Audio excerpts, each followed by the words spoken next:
సమాజంలో విభిన్న ప్రతిభావంతులు ఆత్మస్థైర్యంతో జీవించేలా ప్రతి ఒక్కరూ సహకరించాలని జిల్లా కలెక్టర్ వెట్రిసెల్వి పిలుపునిచ్చారు.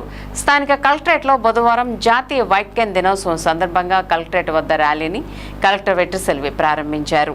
ఈ సందర్భంగా ఆమె మాట్లాడుతూ విభిన్న ప్రతిభావంతుల సంక్షేమం కోసం కేంద్ర రాష్ట్ర ప్రభుత్వాలు ఎన్నో సంక్షేమ కార్యక్రమాలను అమలు చేస్తున్నాయన్నారు. వాటిని సద్వినియోగం చేసుకుని వారి జీవన ప్రమాణాలను మెరుగుపరుచుకోవాలని చెప్పారు. అర్హులైన ప్రతి దివ్యాంగులకి ప్రభుత్వ సంక్షేమ కార్యక్రమాలు అందిస్తున్నామని, ఇంకా ఎవరైనా సంక్షేమ కార్యక్రమాల కోసం దరఖాస్తు చేసుకోవాలనుకుంటే ఏలూరు కలెక్టరేట్ ఆవరణలోని విభిన్న ప్రతిభావంతుల సంక్షేమ శాఖ అసిస్టెంట్ డైరెక్టర్ కార్యాలయంలో తమ దరఖాస్తులు సమర్పిస్తే తప్పక పరిశీలించి మంజూరు చేస్తామన్నారు.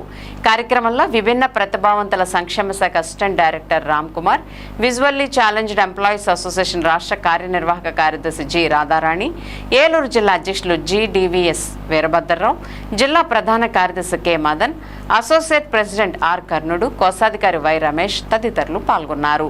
కలెక్టరేట్ నుండి ప్రారంభమైన ర్యాలీ జన్మభూమి పార్క్ మీదుగా ఏటుగట్టు నుండి తిరిగి కలెక్టరేట్ కు చేరుకుంది.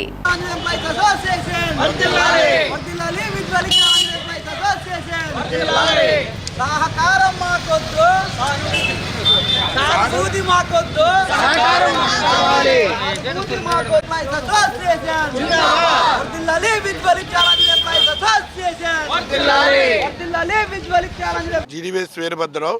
నేను visually challenged employees association Andhra Pradesh Eluru district ప్రెసిడెంట్ని. సార్, ఈరోజు బ్లైండ్స్ అందరూ యూజ్ చేసే మాకు ఈక్వల్ ఐస్తో సమానం మేము పట్టుకుని నడిచే స్టిక్కు కనిపెట్టిన రోజు ఈరోజు. 1964లో అమెరికన్ అధ్యక్షుల వారు ఈ రోజుని ప్రకటించారు వైట్ కేన్ డేగా. అది మేము గత 10 సంవత్సరాల నుంచి ఏలూరులో చేస్తున్నాం, కానీ ఇదే ర్యాలీ చేయటం సెకండ్ టైము. అందరికీ ఒక స్టిక్ పట్టుకొని నడిచే అవగాహన ఉండాలి. మ్యాక్సిమం బ్లైండ్ స్టిక్ పట్టుకున్నా కానీ ఆ స్టిక్ను గమనించకుండా చాలామంది జనం వెళ్ళిపోతున్నారు. మా స్టిక్కు ఇరిగిపోవటం, మాకు దెబ్బలు తగలటం అలా జరుగుతున్నాయి. అందరికీ అవగాహన ఉండాలి.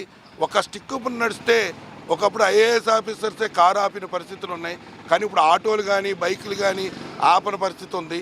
మేము మా ద్వారా ప్రజానీకానికి తెలియజేయాలంటే, ఒక బ్లైండ్ పర్సన్ స్టిక్ పట్టుకుని ఉంచున్నారు అంటే మీరు అతను రోడ్డు దాటడానికి కానీ లేకపోతే వెళ్ళేటప్పుడు కానీ మేము వెళ్ళేటప్పుడు కానీ ఆ స్టిక్ను చూసి మాకు రెస్పెక్ట్ ఇవ్వాల్సిందిగా కోరుతున్నాము. అది యొక్క బ్లైండ్ వైట్ కేన్ అనేది స్టిక్ అనేది మాకు చాలా యూజు. అదేదో ఆషామాషిగా నుంచున్నారు అనేసి కొద్ది నెగ్లెక్ట్ కాకుండా మా బ్లైండ్ పర్సన్స్ చూసి రోడ్డు దాటాలా లేకపోతే ఏంటి, రోడ్డు దాటేటప్పుడు ఈ స్పీడ్గా వచ్చేవాళ్ళు కొద్ది వేగం తగ్గించుకొని అలా మాకు సహకరించాలి. బ్లైండ్ స్టిక్ మళ్ళీ అందరికీ తెలియాలి అని చెప్పేసి మేము టెక్నాలజీ పెరిగే కొలది తెలియాలి, కానీ టెక్నాలజీ పెరిగే కొలది ఆ స్టిక్ మీద అవగాహన లేకపోవటం కొద్దిగా బాధాకరంగా ఉంది. మేము మా ద్వారా RTO గారికి కానీ వీళ్ళందరికీ తెలియజేసేది ఏంటంటే, మీరు లైసెన్స్ ఎప్పుడైతే ఇస్తారో ఆ లైసెన్స్ ఇచ్చేటప్పుడే స్టిక్ మోడల్ చూపించి ఇది బ్లైండ్ ఎవరన్నా పట్టుకుని అయితే మీరు ఆగాలి అని చెప్పేసి మీ యొక్క కండిషన్స్లో పెట్టాలని మీ ద్వారా నేను RTO గారికి తెలియజేస్తూ ఉన్నాను. Thank you. ఈ కార్యక్రమం అంటే మేము ర్యాలీ నడవడానికి బ్లైండ్స్ 10 మంది అయినా నార్మల్స్ 100 మందితో సమానం. ఎందుకంటే ఎక్కువ మంది మేము నడిస్తే రోడ్డు మీద ఇబ్బంది అని చెప్పేసి, మిగతా వారికి ఇబ్బంది ఆఫీసుల టైం అని చెప్పి కొంతమంది మాత్రమే నడుస్తూ ఉన్నాం. ఇప్పుడు ఏటిగట్టు మీద ఉన్న యాదవ కమ్యూనిటీ హాల్లో ఈ స్టిక్స్ మీద అవగాహన కార్యక్రమం ఉంది. మరి ఈ కార్యక్రమానికి జిల్లా కలెక్టర్ గారు చాలా పని ఒత్తిడి ఉన్నా కానీ మా మీద ఉన్న అభిమానం, ప్రేమతో మేడం గారు ఈ కార్యక్రమాన్ని వచ్చి ఓపెన్ చేసినందుకు మా అందరి తరఫున, విజువల్లీ ఛాలెంజ్డ్ కమ్యూనిటీ తరఫున మేడం గారికి ప్రత్యేకమైన ధన్యవాదాలు. అలాగే AD గారు కూడా మా కార్యక్రమం ఫస్ట్ నుంచి ఆయన మాకు ప్రతి విషయంలో తోడుంటున్నారు. మా AD గారికి కూడా ప్రత్యేకమైన ధన్యవాదాలు.